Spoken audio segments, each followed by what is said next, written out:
स्वामी समर्थ. श्रावण महिना हा सणांचा महिना आणि यामधील मुख्य सण म्हणजे भावाचा उपवास.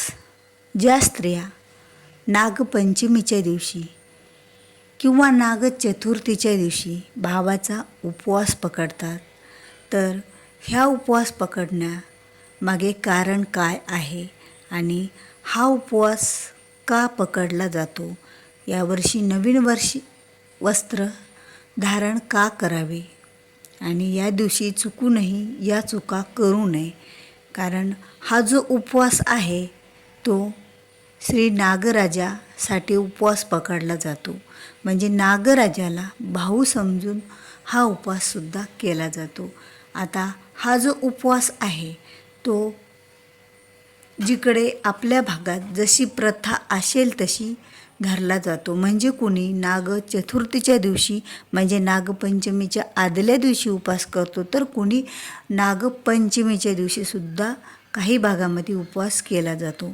तर हा जो नागपंचमीचा उपवास आहे, हा उपवास करण्यामागे एक खूप मोठं कारण आहे. एक सत्येश्वरी नावाची कन्या देवी होती आणि ही जी देवी होती तिचा भाऊ सत्येश्वर हा नागचतुर्थीच्या दिवशी मरण पावला.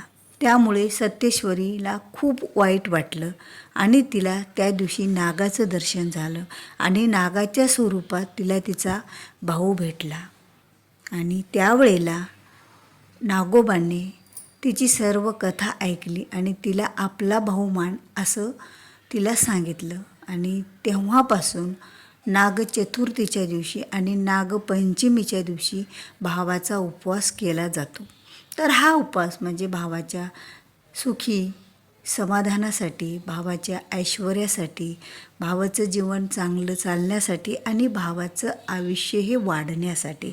नवीन वस्त्रे का परिधान करावी? कारण या दिवशी नागराजाने ज्या वेळेला सत्येश्वरी देवीची भेट घेतली, तिला बहिणीला म्हणजे भावाकडून भेट म्हणून काही नवीन वस्त्र आणि बरेच काही दागदागिने आभूषणे त्यांनी तिला अर्पण केले आणि त्या दिवशी तिला ते वस्त्र नवीन घालायला सांगितले. आणि त्यामुळे महिला ह्या नागपंचमीच्या दिवशी नवीन वस्त्र परिधान करतात. पण बऱ्याच महिला नागपंचमीच्या दिवशी नागचतुर्थीच्या दिवशी फाटके वस्त्रे किंवा कुठले तरी खराब झालेले वस्त्र जर आपण परिधान केले तर याचा दोषसुद्धा आपल्याला लागतो. म्हणून नागचतुर्थीच्या दिवशी आणि नागपंचमी त्या दिवशी भावाच्या उपवासाच्या दिवशी महिलांनो, खरंच ही चूक तुम्ही टाळा. ह्याचे परिणाम आपल्याला खूप वाईट भोगावे लागतील. कारण सत्येश्वरीला जे नवीन आभूषणे वस्त्र नागराजाने दिले होते, असे आपल्यालाच नागराजाने काहीतरी भेट दिली असे समजून आपण जर नवीन वस्त्रे परिधान केले तर खरंच आपलं हे व्रत परिपूर्णपणे होते. आणि बघा, याच दिवशी बऱ्याच महिला नागचतुर्थीच्या भावाच्या उपवासाच्या दिवशी हातावर मेहंदी काढतात. आता सत्येश्वरीला सापाच्या स्वरूपात, नागाच्या स्वरूपात जो भाऊ तिला दिसला, तर तो भाऊ परत जाऊ नये म्हणून तिने माझ्यासोबत नेहमी राहावं यासाठी त्याच्याकडून वचन घेतलं. म्हणजे मग ज्या वेळेला वचन दिलं नागराजाने, त्यावेळेला जी प्रतिमा तिच्या हातावर कोरली गेली. म्हणून त्याचं प्रतीक म्हणून नागपंचमीला स्त्रियांनी आपल्या हातावर मेहंदीही काढली पाहिजे. आणि नागचतुर्थीचा उपवास म्हणजे खरंच या दिवशी सत्येश्वरीने आपल्याला आपला नागरूपात भाऊ मिळाला म्हणून तिने उपवास केला. कारण उपवास करणे हा खरंच आरोग्याच्या दृष्टीने सुद्धा चांगला असतो. म्हणजे श्रावण महिना जर म्हटलं तर या महिन्यामध्ये अल्पाहार हा घेतला जातो आणि म्हणूनच तर नागराजासाठी आपण आपल्या भावाचं रक्षण व्हावं आणि दोघांसाठी पण म्हणजे नागराजाचा उपवास नागराजाकडून आपल्याला आशीर्वाद प्राप्त करून घेण्यासाठी आणि आपल्या भावाचं आयुष्य हे चांगलं घडवण्यासाठी या दोन्हीसाठी आपण हा उपवास केला जातो. तर या उपवासाला बघा चुकूनही भगरही खाल्ली जात नाही, साबुदाण्याची खिचडीसुद्धा खाल्ली जात नाही. हे दोन्ही गोष्टी या उपवासाला वर्ज्य आहेत. तर या दिवशी आपण जे उकडलेले पदार्थ म्हणजे या दिवशी उकडलेल्या पदार्थांना खूप असं मोठं महत्त्व आहे. म्हणून तर या दिवशी आपण उकडीचे शेंगदाणे किंवा उकडून काहीतरी केलेले पदार्थ खावे किंवा फलाहार दूध जे नागराजाला आवडतं ते पदार्थ खाऊन हा उपवास धरावा. पण भगर म्हणजे वरई आणि साबुदाणा खाऊन हा उपवास आपल्याला धरायचा नाही आहे.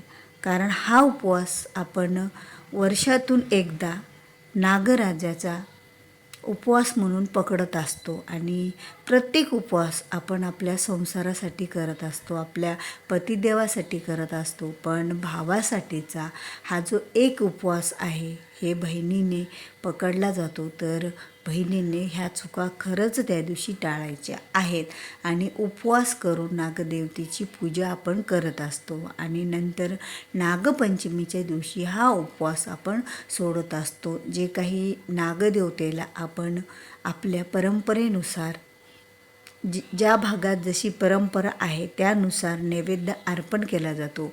पण नैवेद्यामध्ये गूळ फुटाणे आणि ज्वारीच्या फुटलेल्या ज्या लाह्या असतात त्या लाह्या आवर्जून नागदेवतेला अर्पण कराव्या. कारण याशिवाय पूजा ही खरंच अपूर्ण असते नागाची. मग नंतर तुमच्या भागात जी काही प्रथा असेल ती प्रथा पाळून जरी आपण पूजा केली तरीही चालेल. आणि खरंच या दिवशी जर तुम्ही आता प्रत्यक्षात नाग भेटणे काही आपल्याला शक्य नसतं. म्हणून तर महिला वारुळाजवळ जाऊन वारुळामध्ये नाग असतो म्हणून लांबून वारुळाची पूजा करत असतात, नागदेवतेचा उपवास करतात. आणि हा तर श्रावण महिना महादेवाची पूजा करण्यासाठी विशेष मानला जातो. कारण महादेवाच्या गळ्यातसुद्धा नागदेवता आहे, त्यांच्या डोक्यावर सुद्धा महादेवाने नागदेवतेला धारण केलेलं आहे. म्हणून महादेवाची पूजेसोबत सुद्धा नागाची पूजा ही केली जाते. तर नागपंचमी ही तर नागाची पूजाच करूनच आपण पूर्ण हा सण साजरा करत असतो.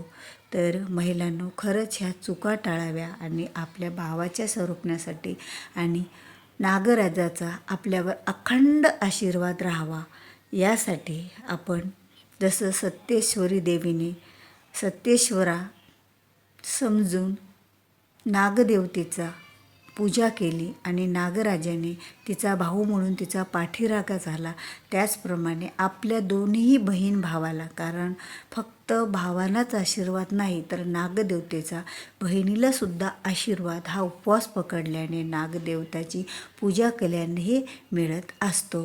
तर तुम्हाला व्हिडिओ आवडला असेल तर व्हिडिओला लाईक करा, शेअर करा. चॅनलवर नवीन असाल तर चॅनलला सबस्क्राईब करा. भेटूया पुन्हा अशाच एका नवीन माहितीपूर्ण व्हिडिओसोबत. श्री स्वामी समर्थ.